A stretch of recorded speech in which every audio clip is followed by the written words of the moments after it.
Thank you, Mr. Toastmaster. A little bit of feedback there. Welcome, Esther, zooming in from points unknown, and maybe we have a guest as well. Unfortunately, you can't see it up on the screen yet, but our audio-visual master will take care of this. Good morning. I actually thought about this morning I was going to switch the title from how to herd cats. I thought cats and dogs would be better because there's two different distinct parts to this. But anyways, good morning.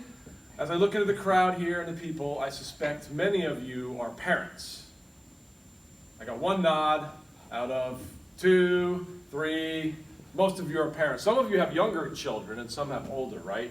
And it's been my experience that leading and bringing your children through the different stages of life is incredibly rewarding.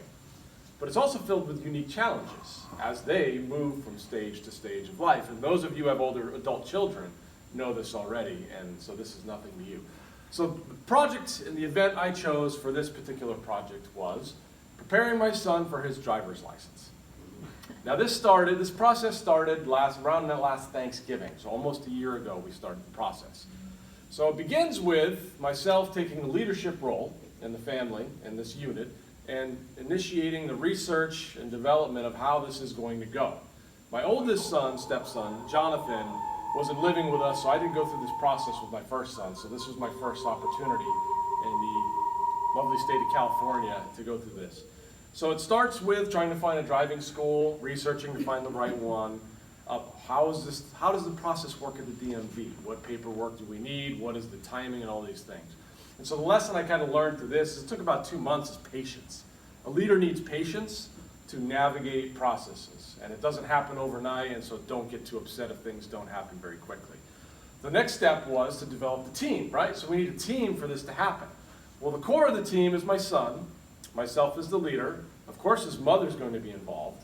We've got a driving school and a driving instructor involved, and his brother also played a role later on in the process, his older brother. So we have developed a team, right? Then we initiate the event and the process and where we're going to be moving into the future. That's where not roadblocks, but that's where the timing comes in. So coming out of post-COVID age, driving school is not done at this particular time in the classroom. It's done online. And so for some people, learning online is easy. I think some of our youth have learned this in the past 3 years. For me, that's a difficult process, not that I had to learn it, but I had to assist in making sure he's going through his lessons steadily and efficiently. So it took about 2 months to go through driver's ed school online. And again, my opinion is, and for what it's worth, is it's a little more difficult to pick up information online, but that's just me and how I learn. So 2 months through this process of learning, now we get to the DMV and start the real deal, right? And going through that. And again, patience is key, but persistence is key, because you often don't have one piece of paper, or you need this, or there's a return trip. So he's ready to take his driver's exam, the written exam. And well, thankfully the second time he passed it, so that's good. So we get through that stage and he's got his conditional use permit. So we're making progress. Now the big stage and step. 6 months of permit, practice, driving, and the whole thing.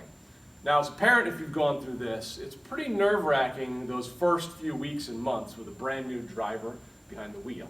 They're not experienced, they don't have judgment, and there's a little bit of white knuckling as a parent sitting in the driver's seat about speed, turning, cars, the whole thing. So I started the process doing it in the evenings when traffic dies down in this incredibly busy city with traffic.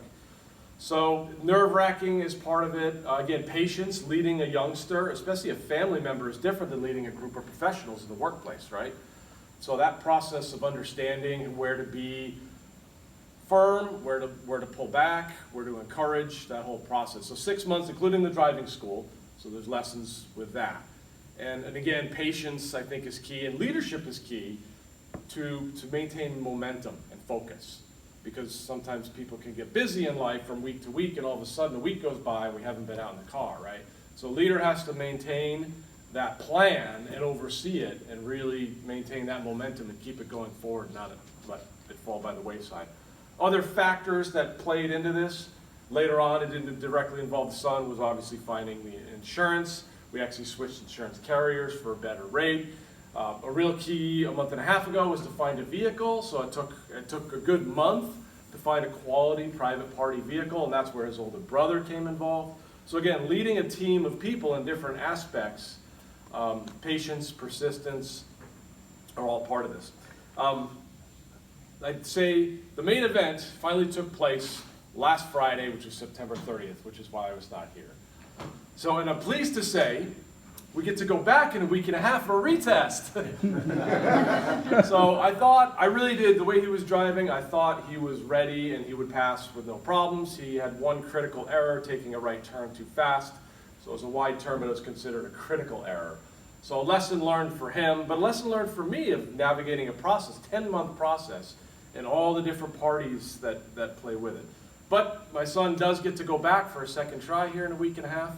And as the old adage goes, if at first you don't succeed, try again. Mr. Toastmaster.